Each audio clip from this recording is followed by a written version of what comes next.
like, never like, never like, never like. Hello everybody and welcome back to my channel. For those of you that are new here, my name's Arena. If you're already a subscriber, thank you so much for coming back and checking out another video of mine. Today's video, I wanted to do something a little bit more personal to me again, but I really truly believe that this will help other people out there. So also, if you enjoy my content and if you want to see more and if it interests you, please like, share, subscribe, hit the notification bell. Make sure you do that because you will then be notified of further videos when I launch them.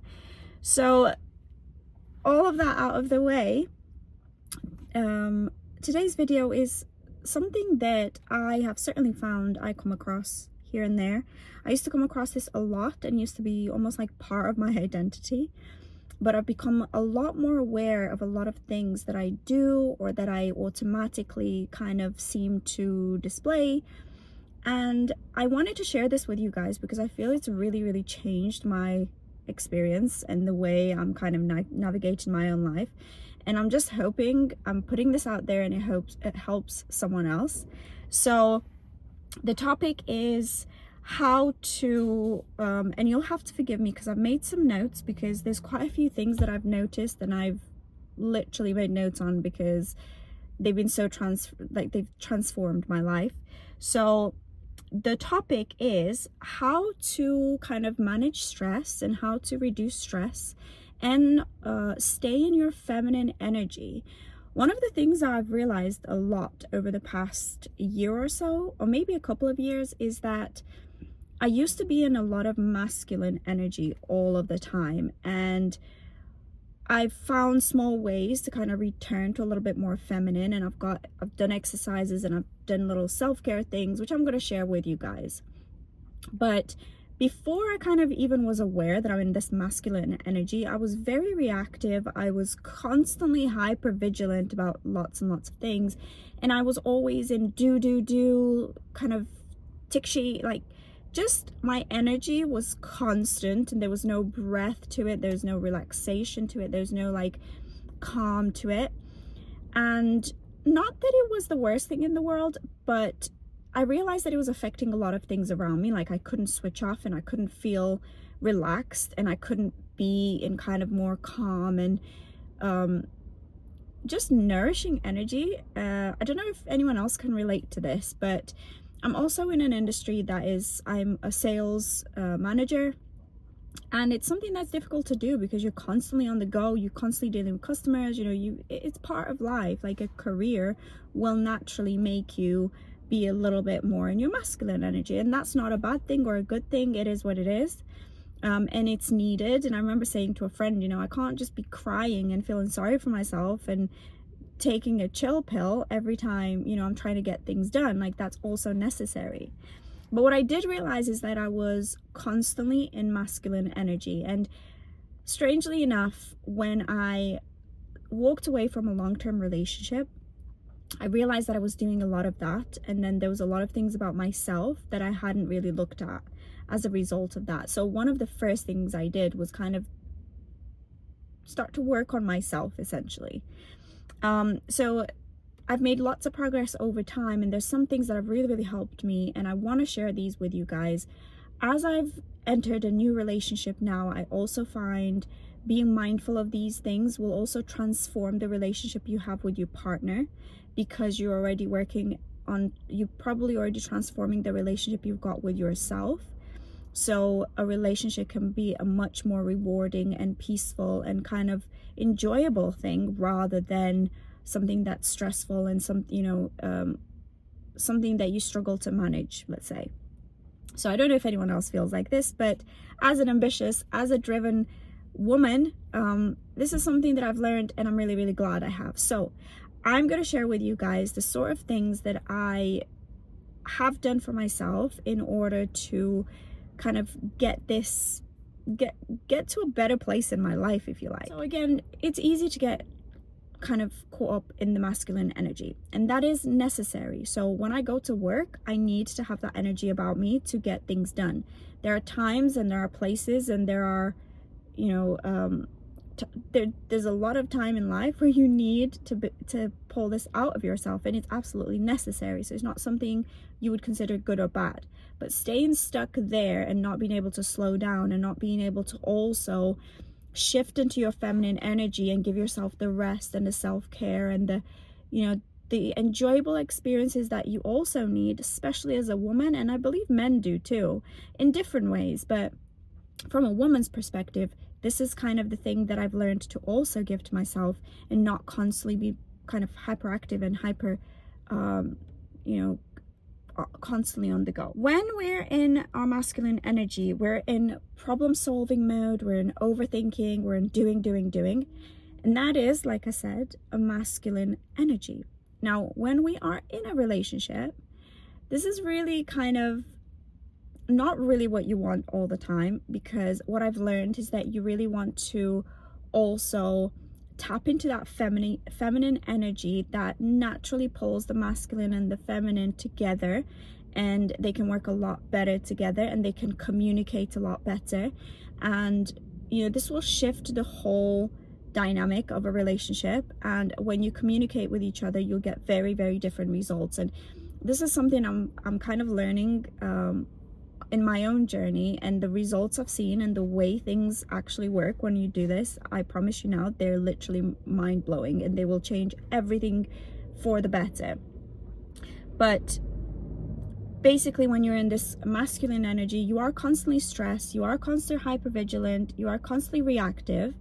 And so if you can imagine that if you're trying to deal with conflict, or if you're trying to communicate with your partner and you're in this reactive state, the little things will really annoy you, and you'll be snappy, and you'll be kind of just reactive, and you'll be pushy. And this is all energy that a man that's quite a masculine man will not appreciate, and they won't want. Also, excuse the noise, because I am in a service station, which is where I tend to have my lunches when I'm on the road. So this is just live for me.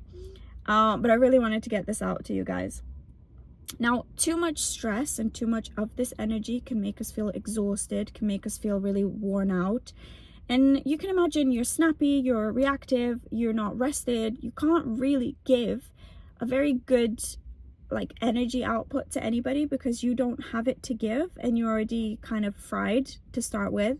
So the way it impacts a relationship, or even friendships, or even family relationships, doesn't even have to be a partner, you won't be a nice person essentially, and you won't be an easygoing person, and that energy just kind of repels a little bit. And you're also disconnected from yourself. Like, that's the worst thing. You're disconnected from your needs. You're almost not taking care of yourself. You're not giving yourself what you need. You're overwhelmed, and then you can't truly be good for anybody else in that scenario. So this is something that I've struggled with for years and years in my life, and now I've kind of got a lot better at this. It's, like I said, it's transformed things in my life. But why do we really need to do this? We need to do this so we can just improve our lives, so we can improve the way we feel, so we can improve even things like, you know, stress. Constant stress is not a great thing for us. I mean, you can look this up and you'll find so much information now. But if you really want to create a better environment around you, it is true what they say. You've got to get the oxygen mask for you first, and then you'll be able to be better at dealing with everything else around you. So how can we actually do this? What are some of the things that I have done that I would recommend? What are some of the things that work, that we know just work? And logically, when you think about this, you're like, yes, it does work, I know. So what are these things? So the first thing I wanted to say to anybody watching this video is you need to prioritize your nervous system regulation. Now, I remember the days where I would get out of bed, I'd be frustrated, sometimes emails straight away, I'm looking at what I've got to do. I haven't even slept because I'm already worried about the next day, or I stay up until late and I'm working till 10 o'clock at night, then I'm up at 6, then I'm trying to do emails again. All of this is really, really stressful. And one of the things that I have learned is that it's important to really calm my nervous system down. So when you feel safe and relaxed and at ease in your body, that's when your feminine energy is going to truly thrive. And this is really, really important for us to try and do. So some of the ways that I've created this for myself are, I'm going to give you some very simple ways to relax. Things like deep breathing. There's something called the box breath technique, I think, but for me, I learned this technique, I can't remember where from, but it was like 4 seconds breathing in, 7 seconds holding it, and then 8 seconds breathing out, or something like that. But basically, mindful breathing and mindfulness and things like that, they will help center you into your body. Now, I'm very, very fortunate because I've always enjoyed meditation, and I used to use, and I still use, an app called Headspace, and I'm not affiliated with them or anything, but I find it's really simple, and you can start with some simple they've got these packages where you do like a really simple meditation, and it starts you with like 5 minutes, and then you go up to 10, and then you can go up to 20, etc. But I remember in the beginning, I started with Headspace, and all it was is I just gave myself 5 minutes before I got up and dealt with the entire universe, where I just focused on myself, and I kind of gained a little bit of control back of my day. Now, I'm really fortunate because my partner and I now really, really love doing meditation first thing. We're kind of a little bit addicted to it. But it's one of the nicest things because, as he puts it, which is really nice, is it can actually help you create a little bit of space between you and like the start of the working day or the start of the day, whatever your responsibilities are. It's like a little bit of a buffer. So you center yourself, and you're not just like waking up and going reactively into the day. You kind of set a bit of an intention, you ground yourself a little bit, and then you start your day. But that helps you take control over yourself a little bit, and your mind, and the way you feel. So for me, that's an absolute win. And I do this every morning. We do this every morning together, which is great. We tend to do 20 minutes now, which is a little bit longer than I've ever done it, but he is really good, and he's kind of just took me along with him for the 20 minutes, which is brilliant because I love it now as well. And we really are strict with doing this. Another way of doing it is, for me, I also enjoy things like soft music, and I've had this thing where I would play jazz music or handpan music before bed. So I give myself, like, whilst I do my skincare, or maybe even for the half an hour or an hour before I go to bed, I'll put relaxing music. I love having a candle on the go. I love applying my moisturizer. I love doing a bit of skincare, the smells. I love having a hot shower before I go to bed. This really calms me down and really I always explain it as it washes the day off of me, and then I give myself permission to relax at that point. Obviously, the hot water, whether it's a bath or a shower, for some people it really relaxes them. It certainly does that for me. And then I'll do my skincare and then my relaxing music. So this is a ritual I've got before bed that really calms all of my sort of stresses out, and I feel a lot more relaxed by the time I go to bed. So this is, again, something quite simple. And then gentle movement. So I really love things like, I enjoy things like yoga, reformer Pilates. I kind of enjoy that sort of workout, and they feel in tune with me, if you like. But, you know, any sort of activity that, again, gives you a bit of space, lets you be yourself. I mean, I went and played badminton the other day, and I had such a great time, and I was such a girl about it, but I had so much fun with my partner. And okay, I may not be the best or whatever, but it was so much fun, and we got quality time, and we got time away from work and away from everything else, and we just had a good laugh. So little things like that you can put in your schedule, and that relax you and that take you out of that sort of go mindset. Really good things to do, and a little bit of fun is also really, really great. The other thing for me is creating rituals for self-care. I've already mentioned in the first point that I've just talked about, but also things like stretching and breathing, meditating, setting an intention for the day. One thing that I really like to do is in the morning, I remind myself of what I want my day to be like. I want a calm day. I want to be kind. I want to be thoughtful. I want to be considerate. I want to be loving. I want to also be effective, but I also remember that overall what I want is a calmer day, one that I'm in control of, not that's controlling me. I want successful outcomes, but I also want to remember to take care of myself. And that's something I'm very intentional about in my life these days. But I wake up in the morning and I remind myself of those things, what my priorities are as a person. My health, my relationships, my well-being, they're really, really high up there.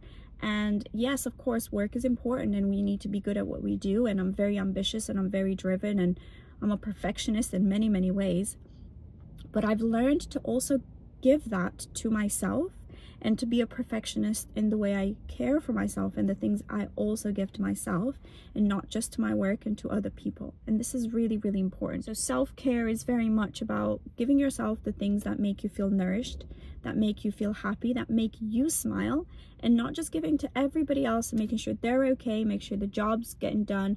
You also want to make sure you're doing that for yourself, whether it's a bath, whether it's a hot shower, whether it's your skincare, whether it's your moisturizer, whether it's a nice nourishing meal for yourself, whether it's meditation, whether it's a class, whatever it is.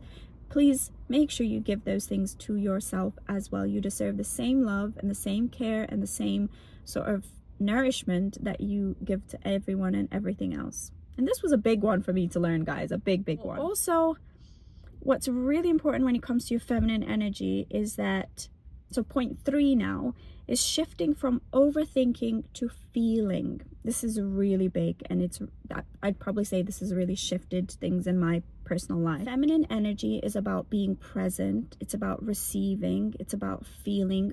Feminine is emotion. Feminine is, we are created in such a way that we feel things, and this is normal and this is natural for a female. There's a reason why we've got, these ups and downs, our menstrual cycle, all of that stuff. Like, we're meant to be pretty epic creatures, shall I say. And when you're stuck in your head and when you're like in this go energy, it's really difficult for us to connect with ourselves and to really be in touch with our emotions and with the way we feel and what we need. And it's also really difficult to express that if we don't know it. So essentially what you'll end up doing is snapping or being angry or being stressed out, and you just feel all this within yourself. Now, when you can master the act of kind of getting in touch with your own emotions and pausing and really checking in with yourself, you will notice everything around you will start to shift. So the first part to this is learning how to almost like drop into your body and like get in touch with your own body and your emotions. So how do we do this?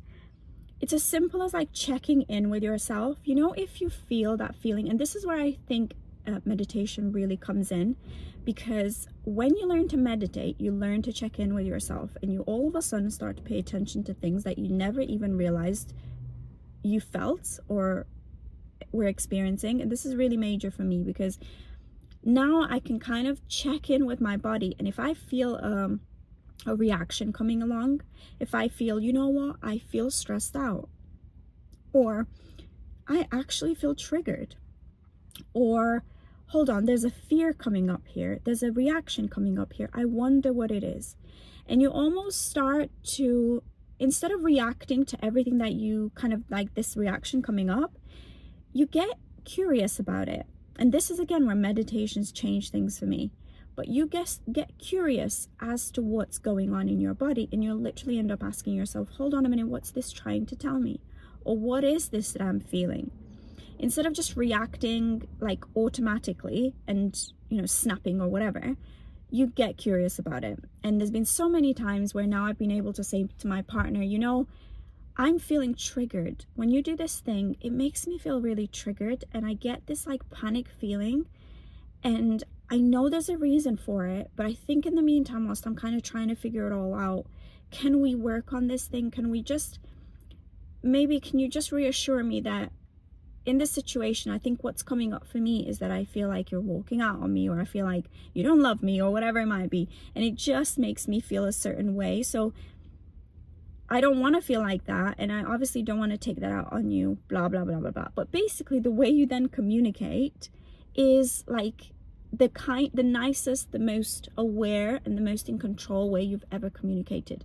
And I think when I started to do this, I saw a huge shift in my dynamic with my partner, because he's usually, you know, I'm sorry, I didn't realize, and we'll try and think of a solution. And we're there to make sure that we protect each other and we care about each other and we learn and understand about each other. And I think if you're in a relationship, a good, healthy partner and a good, healthy relationship, these things, when you figure out how to do them in this way, they will literally like bulletproof your relationship, if you like. And a good partner will really appreciate you being able to be kind to them and expressing, and then they've got the opportunity of trying to figure out how they can help you and how they can make the relationship better, because they're not feeling attacked, they're not feeling like you're out to get them, they're feeling secure in themselves, but there's something that triggers. And I think the other thing I've realized is in relationships, a lot of the times when you kind of like go head to head, it's not often about what the other person's done. It's often about something else that you're not feeling, you're not in touch with, and you react. And often it's not even about them, it's about something you're feeling that if you expressed to your partner in a calm and clear way, they'd be able to find a solution, and you'd be able to find a solution together.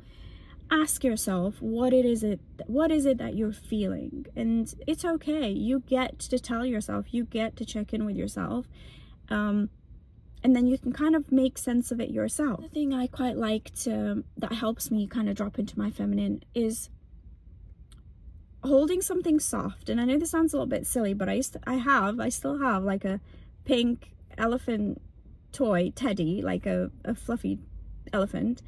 And sometimes I just cuddle this thing and I just feel so like in my feminine, and I feel a little bit like a little girl. And it's okay for me to feel a little bit sad, it's okay for me to feel a little bit whatever I might be feeling, and it's okay to sometimes go into that little girl where you just need a little bit of love, you just need a cuddle of a soft toy, and that's okay. Like it's okay that there is a soft girly girl inside of you. And I think this is the problem I used to have, is I was always having to be, especially in my industry, I don't know about anybody else, but you have to be very confident, you have to be almost like ballsy, you have to go in there, show no fear, show no weakness, etc. And it kind of built me into this person where I really forgot to get in touch with my own emotions and who I am on a woman level. So yeah, just letting yourself be a little bit of a girl and listen to girly music, and don't be ashamed to just be a girl, quite literally. Also, cry if you need to cry. Ask for a hug, ask for a little bit of support if you need it. Ask for, a little moment for your partner to hold a moment for you, because you just need them to hold you for a second. It's okay to show that. And trust me, I found it so hard in the beginning. I can't even tell you guys, and maybe I'll share further down the line as well, my sort of experiences. And if this is something that interests you guys, please put a comment, I want to become more feminine, whatever you want to put in the box. Just let me know, because I love this stuff and it's transformed my life, and if I can help anybody else in this way, then I absolutely will. This is kind of how to drop into your feminine. And then I'm going to go into managing stress as a couple. Basically, the hardest thing is when you're both stressed out from work and you've got a million things coming your way. My partner and I are both very kind of ambitious and hardworking, and we've got, a lot of stuff on our plates. And I've realized what's quite important for us is to have, like, I'm going to call it a decompression zone. So, for example, he likes going to the gym. So after he finishes work, he'll usually like have some food and then he'll go to the gym. I quite like to have a little bit of pamper time to myself. I like to read, I like to do other things, but we basically have our own sort of like decompression time. For me, it tends to be a lot more that I have a long drive normally when I come home, and I have a lot of time to myself, so it's quite easy for me to decompress because I can kind of take my time doing that. For him, it's the gym really that he likes to go to. I feel like it keeps him good, or he'll go for a run or things like that. But it's really good that you have a little bit of alone time to reset after a stressful day. Different people need different times, but usually like half an hour or something like that is quite good. So avoiding like bringing that stress into the relationship conversations. oftentimes, you know, there's been for me times where I felt maybe the person wasn't doing something I needed them to do, or maybe I felt really stressed out, and I would basically take it out on the other person.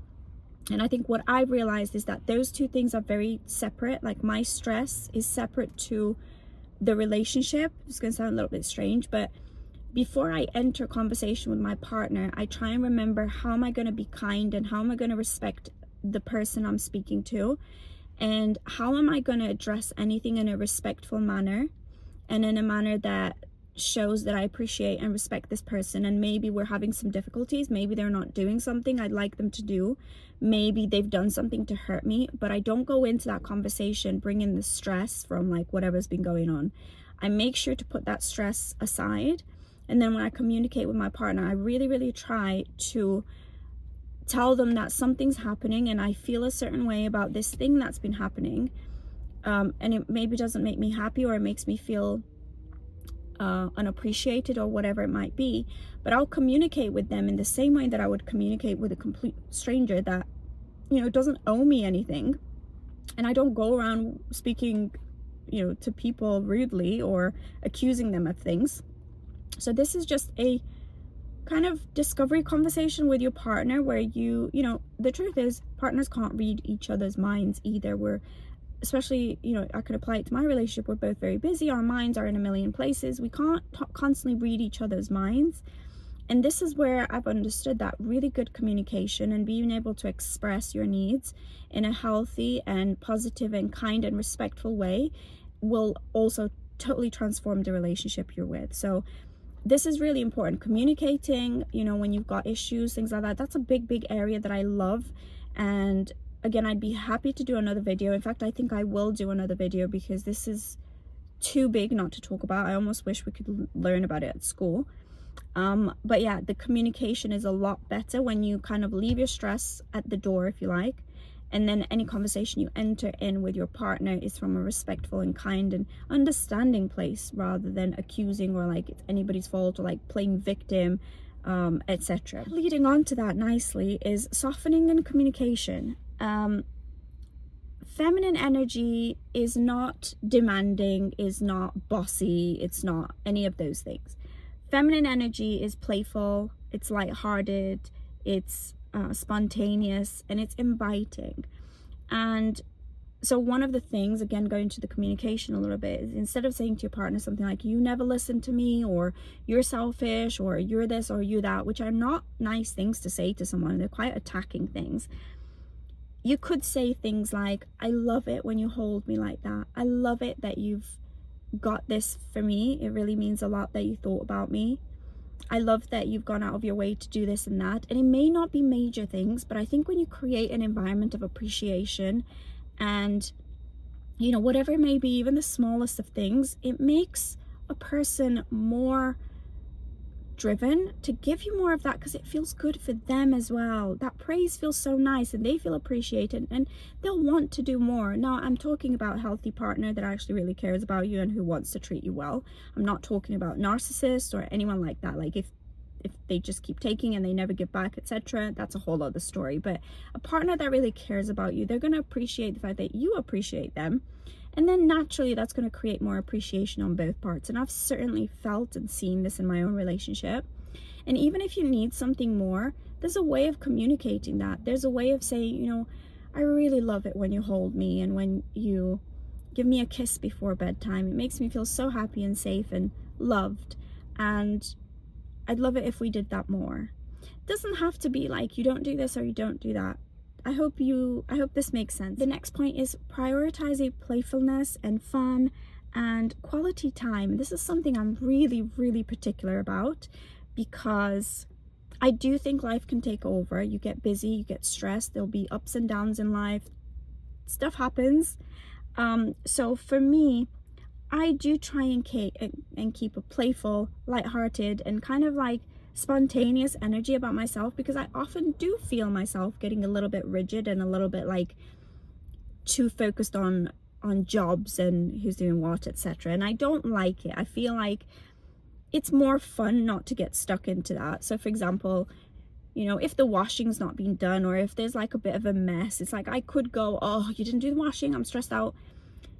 But I would rather I pinched his bum and said, let's do some washing up together, you know, like in a fun and cheeky way, and we can have a little bit of like a flirt and a play and a laugh whilst we're both doing a bit of washing up or putting things away.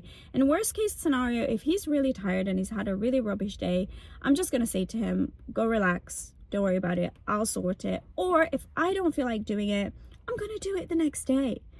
Like, I think we take everything so seriously in life, and we let such little silly things take over our mood and our relationships. And sometimes I think, what if he just leaves his socks by the bin? What if he leaves the toilet seat up instead of putting it down? So what? Like, is that really that big a deal? Like, truly, when you think about it, is it that big a deal that you can't just either leave it or put it down, or just like say it in a nice way, like, don't get mad about it, it's a toilet seat, do you know what I mean? So I think it's important to also not take life so seriously, not take ourselves so seriously, and if you can, have fun with the little things. One of the things that I expressed to my partner is that I love a date night and I think we should make the time for this, and we are both so happy to do that, so we will routinely do it. And because we talked about it so nicely, he will actually initiate a lot of it, but it's a bit of both of us. And you know, I'll initiate something if I see something I'd love to do, he'll do the same, and we just try and keep that going as well. And once a week we do try and have, like, we've created quality time by, you know, coming to bed a little bit earlier, having a little bit of a talk, maybe sitting down and having our meal together where we get to connect and not be on our phones and just give each other a little bit of time so we can, you know, really talk and feel close to each other. We'll create moments of disconnect from the world and connect with each other, and we're quite good in trying to do that as well. Also, like, little things, like, I love to surprise my partner with some little things here and there. He likes to do the same, and I think the more spontaneous and the more free-flowing things are, especially for men, because they tend to be a little bit more spontaneous, a little bit less kind of routine and rigid, so they enjoy that. They like to feel, you know, like they're doing it and it's not because they've been told to do it or forced into something. And I think that's the beauty of a relationship. When it comes naturally from each other, it's probably the best way to be. I do think it's important to express what makes you happy and to make your partner aware, but then let them come to you with that. And if I'm going to be honest, if they didn't, and if you express those things, are they the right person for you? It may be worth thinking about that. But generally, a partner that cares and a partner that really wants to see you happy and is making you a priority in their life will want to come through on things like that. So yeah, you shouldn't have to force and kind of push quite so much.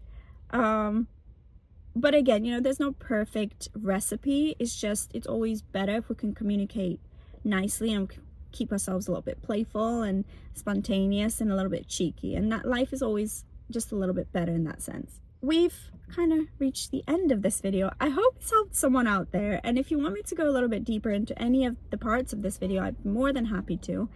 But I hope that's helped. I'd love to know which tip resonated with you the most, and if you've tried any of these and if they've made a difference to you. Please comment away. Please comment, because I love to read your stuff.